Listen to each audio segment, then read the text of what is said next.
আমরা বলতে চাইছি ইন্ডিয়ান সেকুলার ফ্রন্ট এই বাংলায় নতুন করে কলকারখানা তৈরি করতে হবে, এই বাংলায় নতুন করে শিক্ষার ব্যবস্থা চালু করতে হবে। কারণ আমরা যখন ছোট ছিলাম তখন প্রতিদিন স্কুল হতো, মাঝে মাঝে স্কুল ছুটি থাকতো, তাই তো নাকি? প্রতিদিন স্কুল হতো আর মাঝে মাঝে স্কুল হতো, মাঝে মাঝে স্কুল ছুটি থাকতো।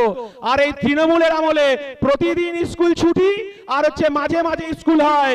কারণ ওদের দাদা জ্যোতিপ্রিয় মল্লিক এই আমার গরিব খেটে খাওয়া শ্রমজীবী ঘরের ছোট ছোট বাচ্চাদের চাল চুরি করেছে, ডাল চুরি করেছে মিড ডে মিলে, সেই কারণে তাকে জেল খাটতে হয়েছে। আর প্রতিদিন যদি স্কুল হয় তাহলে যে চাল চুরি হয়েছে, যে ডাল চুরি হয়েছে, তৃণমূল হিসাব মেলাতে পারছে না। তাই আমাদের অভিভাবকদের নতুন করে ভাবতে হবে যাতে বাম আমলে প্রতিদিন স্কুল হতো, মাঝে মাঝে স্কুল ছুটি থাকতো, সেই দিকেই আমাদেরকে যেতে হবে। ভারতবর্ষের সংবিধানকে আমরা ভরসা করি, ভারতবর্ষের সংবিধানকে ভরসা করি বলেই তো এখনো পর্যন্ত সংবিধানটাকে টিকিয়ে রাখার লড়াই আমরা করছি। সংবিধান আছে বলে চালচোর ডালচোর এই উত্তর 24 পরগনা তৃণমূলের বেতাজ বাদশা আপনার জ্যোতিপ্রিয় মল্লিককে জেল খাটতে হয়। এখনো সংবিধান গণতন্ত্র আছে বলে শেখ শাহজাহান প্রতিদিন রাত্রিবেলা আমার হিন্দু বোনেদেরকে রাত্রি 12টার সময় মমতা ব্যানার্জির পার্টি অফিসে সন্দেশখালীতে ডেকে নিয়ে গিয়ে রাত্রি 12টার সময় পিঠে পুলি বানানোর নির্দেশ দিতে। এই বাংলায় সংবিধান আছে বলে শেখ শাহজাহানকে জেল খাটতে হয়। এই বাংলায় সংবিধান আছে বলে শিক্ষাচোর পার্থ চট্টোপাধ্যায়কে তার 27 বছরের বান্ধবীকে নিয়ে জেল খাটতে হয়। আর এই মাধবপুরে যারা তৃণমূলের নেতারা উন্নয়ন রাস্তায় দাঁড়িয়ে আছে, চরম চরম ঢাক, চরম চরম গুড় বাতাসা, নকুলদানা বলে যারা এখানে ভোট করাতেন তাদের কাছে বলছি ভারতবর্ষের সংবিধান আছে বলে চরম চরম ঢাক আর রাস্তায় উন্নয়ন দাঁড়িয়ে থাকতে হবে, তাকে তিহারের জেলে শুয়ে থাকতে হয়। আর এই বাংলার মানুষ দেখেছে পুলিশ প্রশাসন কতটা নপুংসক হতে পারে। এই বাংলার মানুষ দেখেছে যে এই বাংলার নওশাদ সিদ্দিকী যখন গরিব খেটে খাওয়া শ্রমজীবী আদিবাসী দলিত মানুষের ভলেন্টিয়ারদের বলবে একটু গাড়িগুলো একদম ছোট জায়গা হয়ে গেছে, গাড়িগুলোকে একটু পাস করে দিতে হবে। পুলিশ প্রশাসনকে বলবো গাড়িগুলোকে পাস করে দিতে হবে। এই জমায়েত বলছে 2026 কে আসছে, খাম আসছে, বোমাগুলি চায় না আমডাঙ্গার মানুষ, বোমাগুলি চায় না।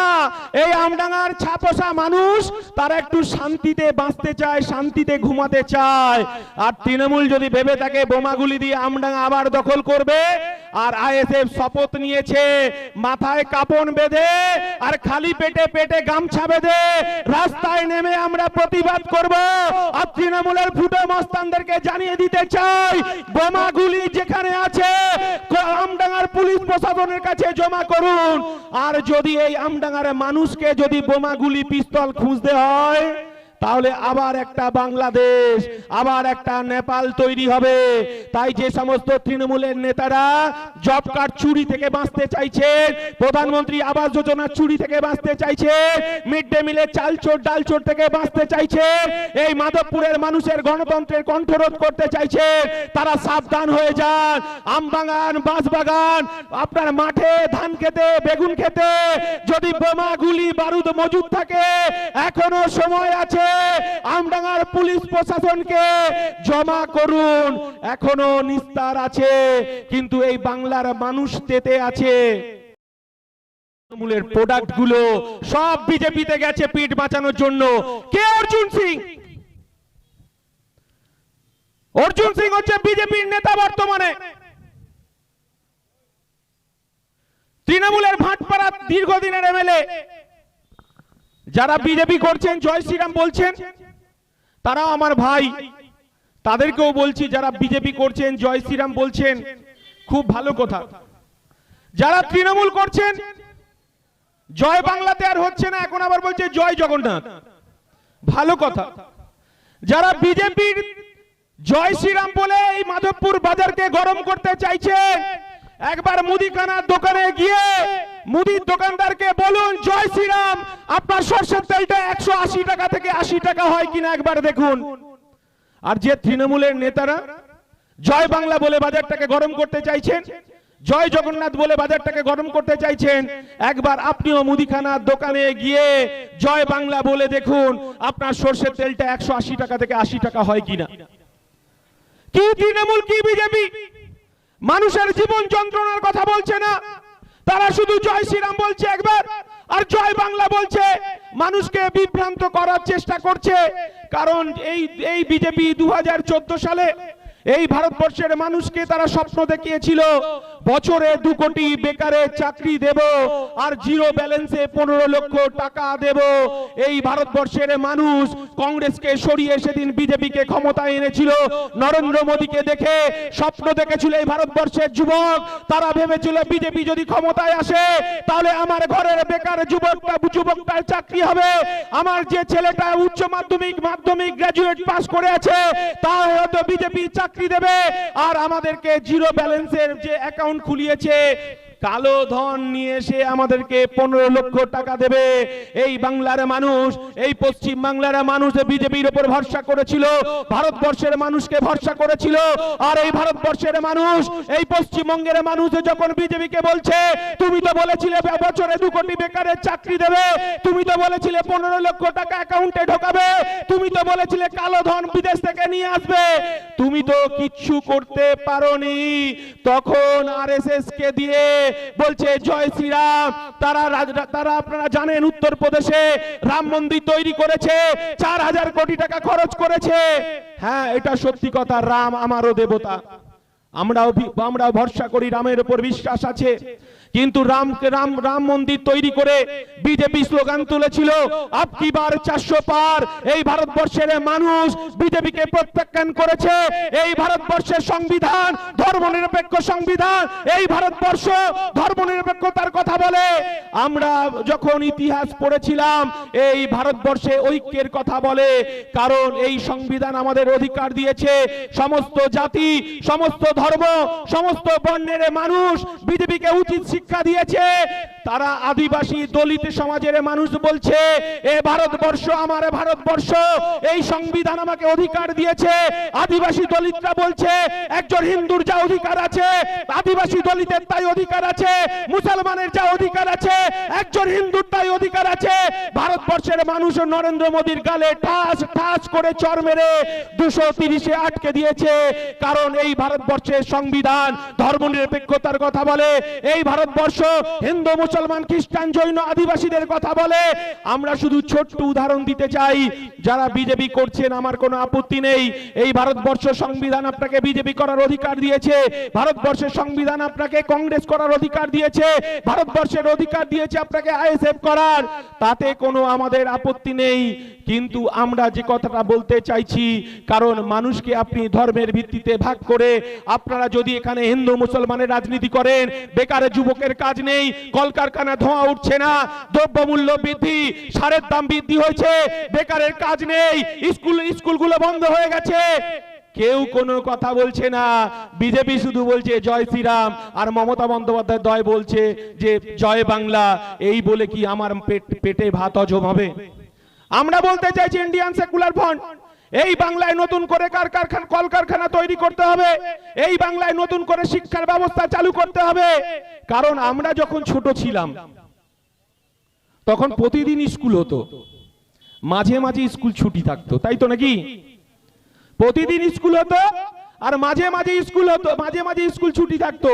আর এই তৃণমূলের আমলে প্রতিদিন স্কুল ছুটি আর হচ্ছে মাঝে মাঝে স্কুল হয়, কারণ ওদের দাদা জ্যোতিপ্রিয় মল্লিক এই আমার গরিব খেটে খাওয়া শ্রমজীবী ঘরের ছোট ছোট বাচ্চাদের চাল চুরি করেছে, ডাল চুরি করেছে মিড ডে মিলে, সেই কারণে তাকে জেল খাটতে হয়েছে।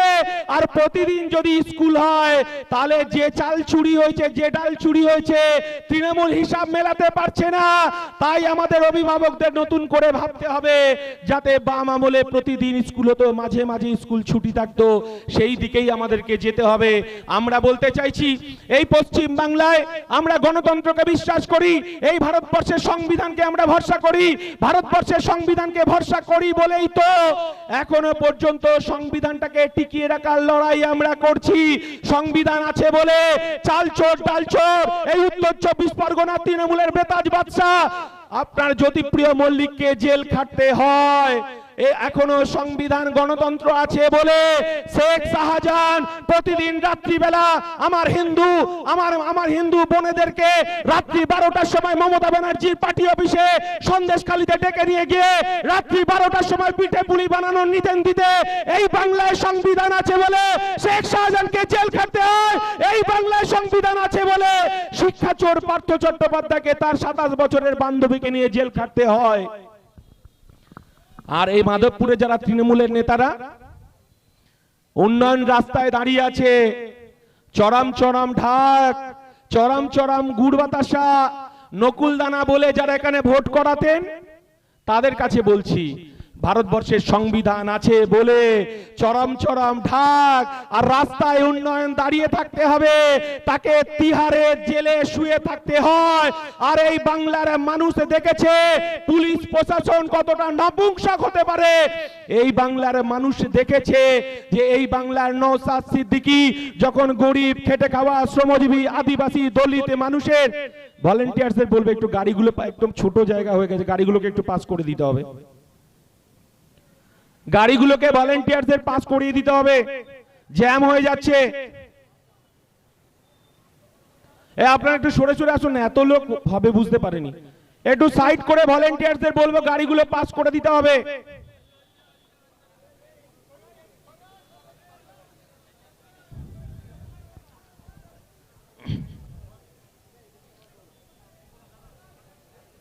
আস্তে আস্তে আস্তে ভাই,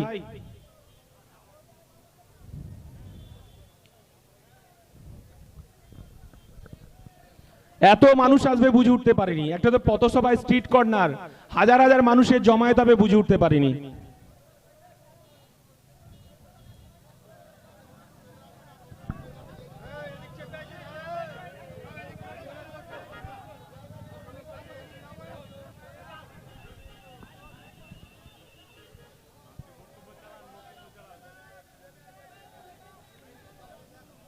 হ্যাঁ, আরে পুলিশ প্রশাসন বুঝে নেবে, একটু সরে আসুন।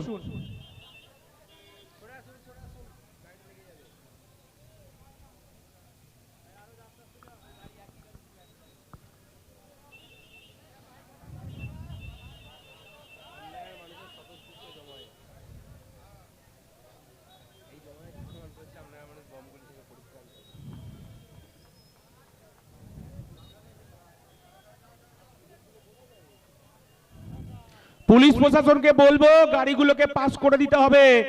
এই জমায়েত বলছে 2026 কে আসছে, খাম আসছে, বোমাগুলি চায় না আমডাঙ্গার মানুষ, বোমাগুলি চায় না।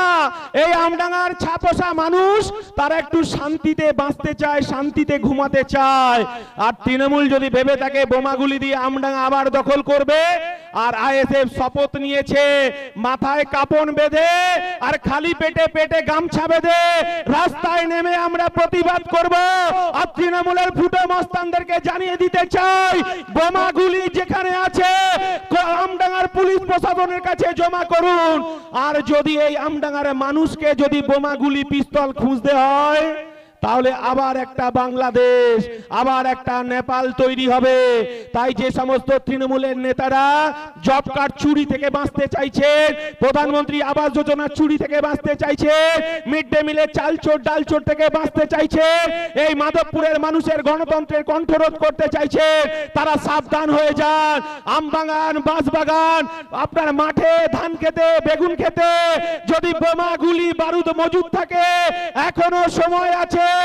আমডাঙ্গার পুলিশ প্রশাসনকে জমা করুন, এখনো নিস্তার আছে। কিন্তু এই বাংলার মানুষ তেতে আছে।